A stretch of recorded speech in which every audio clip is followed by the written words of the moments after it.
Welcome back dito sa channel natin. Andito tayo ngayon sa may EDSA Extension sa Bay City. Pupunta tayo dun sa unahan sa may Asiana City at tingnan natin ang latest na progress sa iba't ibang mga projects na ginagawa doon. Madadaanan pala natin ang ginagawang bagong headquarters ng Bureau of Immigration.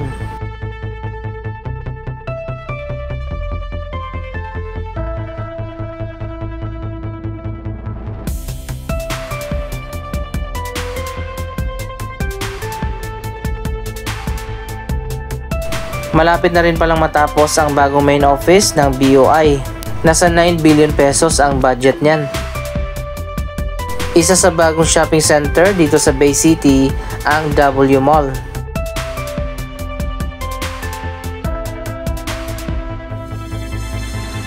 May supermarket dyan, department store, at iba't iba pa mga stores at mga restaurant.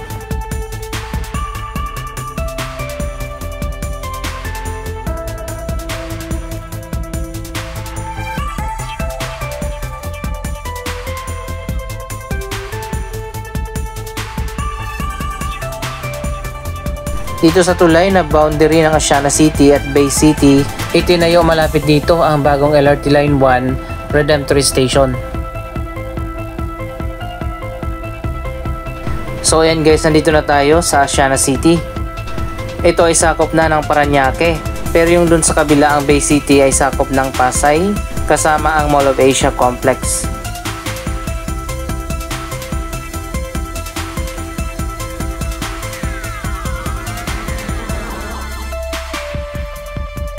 Sa nakalipas na mga taon, marami na rin mga development dito sa Asiana City. Mga bagong office building, shopping mall, hotel, residential condominium at marami pang iba. Ang pinakabagong indoor-outdoor na shopping at entertainment complex na itinayo dito ay ang Parkal.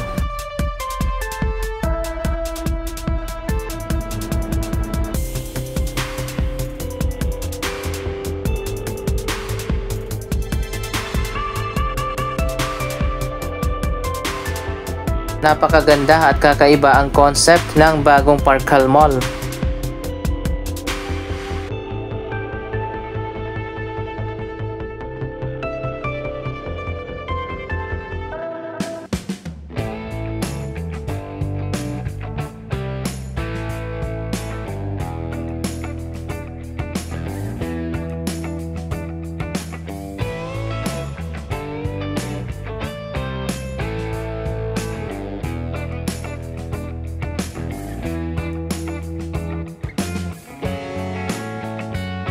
Marami na rin iba't iba mga stores at mga restaurant ang nagbukas na dito.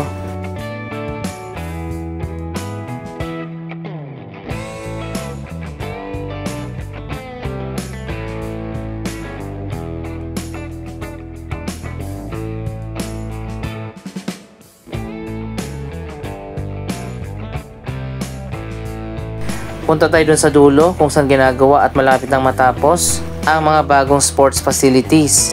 May basketball court at football field.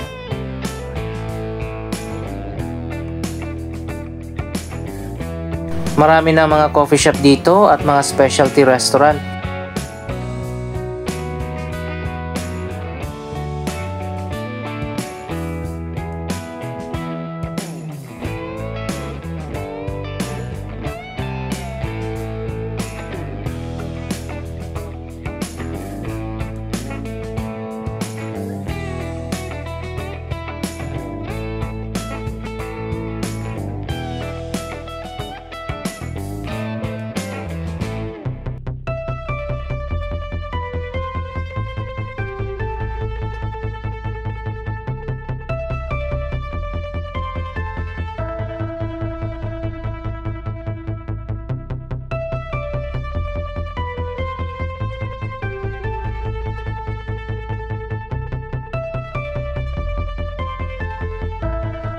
May electronic at gadget stores na rin.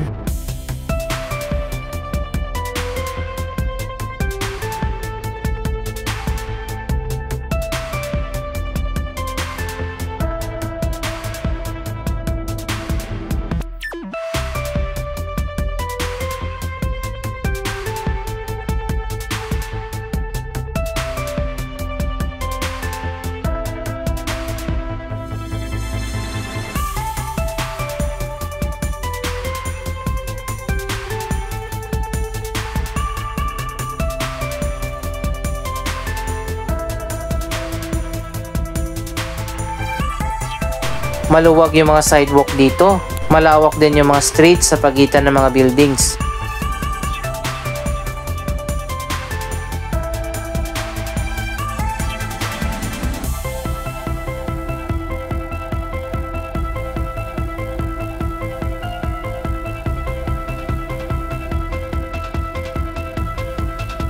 Bukas na ang bagong home improvement store dito sa dulo.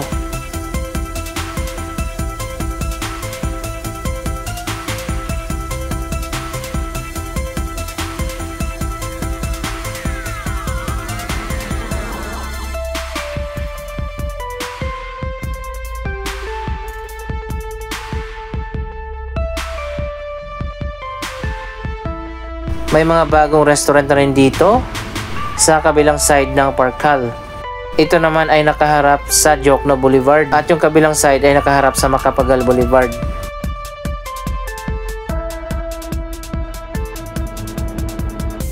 Ito ang unang sports facility na natapos na. 2 basketball court ang itinayo dito.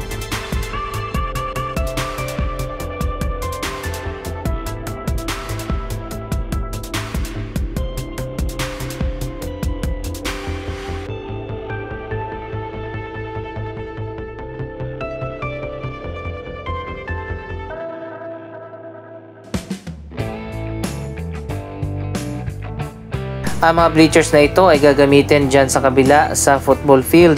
Sa ngayon nandito pa sa labas dahil ilalagay pa lang yan doon sa loob.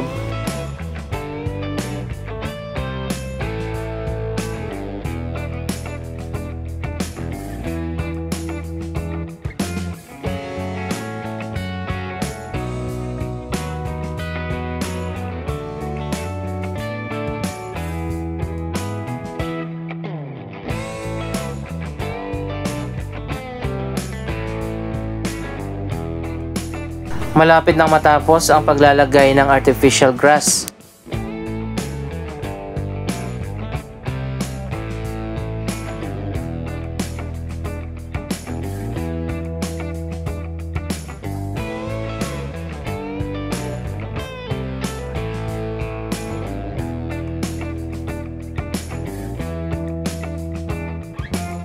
Wow, ang ganda na pala dito sa bagong football field.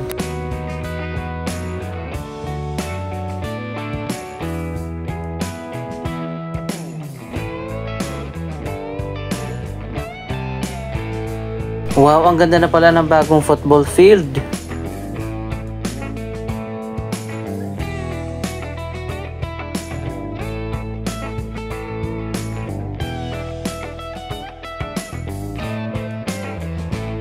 Sa kabilang side naman ng Jokno Boulevard, may ginagawa na bagong structure. Ito na siguro yung Lander Superstore. Magtatayo pa dito ng bagong St. Luke's Medical Center.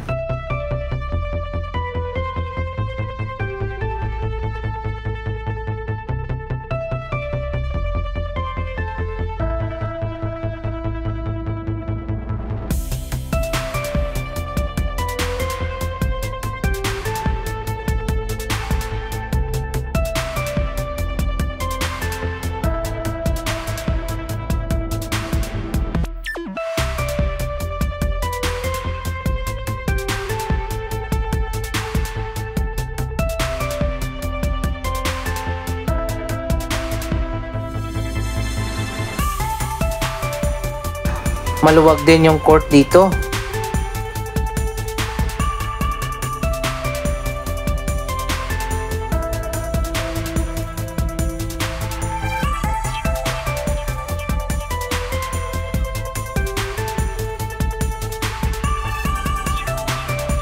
Maganda rin at world class ang basketball court.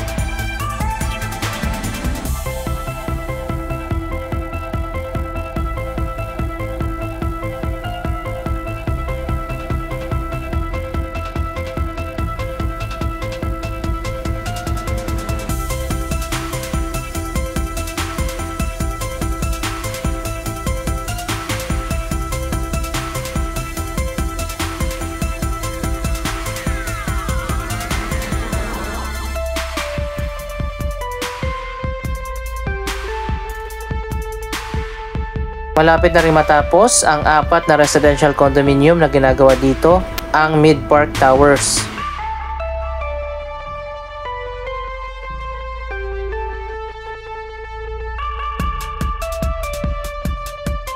Sa gilid ng Parkal, marami na rin mga bagong restaurant na magbubukas na.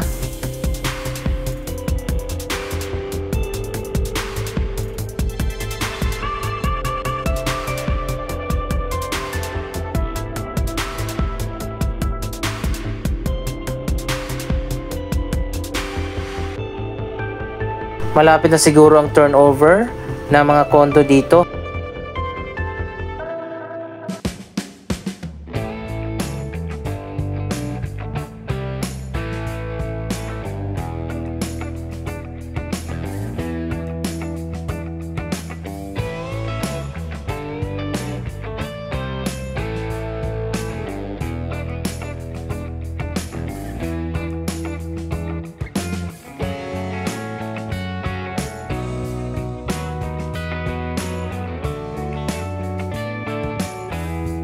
Dito naman sa harap ng Ayala Malls Manila Bay, kasalukuyang ginagawa ngayon ang expansion ng mall.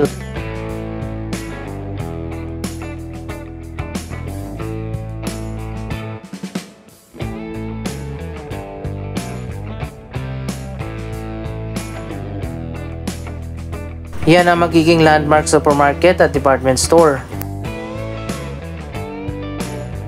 Kapag natapos na yan, dito magbubukas ang landmark sa tapat ng atrium.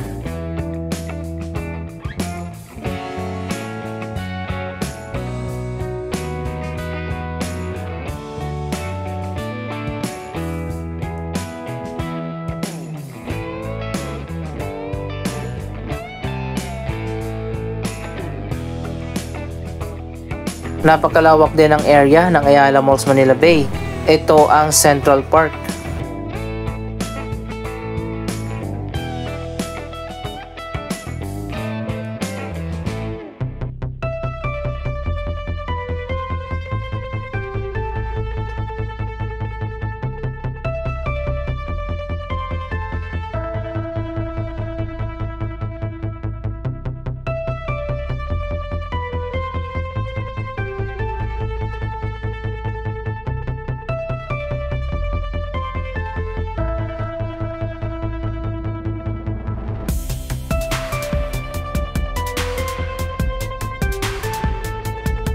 Malawak din ang Sun Garden dito sa taas.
Anong masasabi nyo sa mga bagong projects na ginagawa ngayon dito sa Asiana City? Mag-comment lamang dyan sa baba ng inyong mga reaksyon. Maraming salamat sa inyong panonood. Don't forget to like, share, comment, at subscribe. Thank you for watching!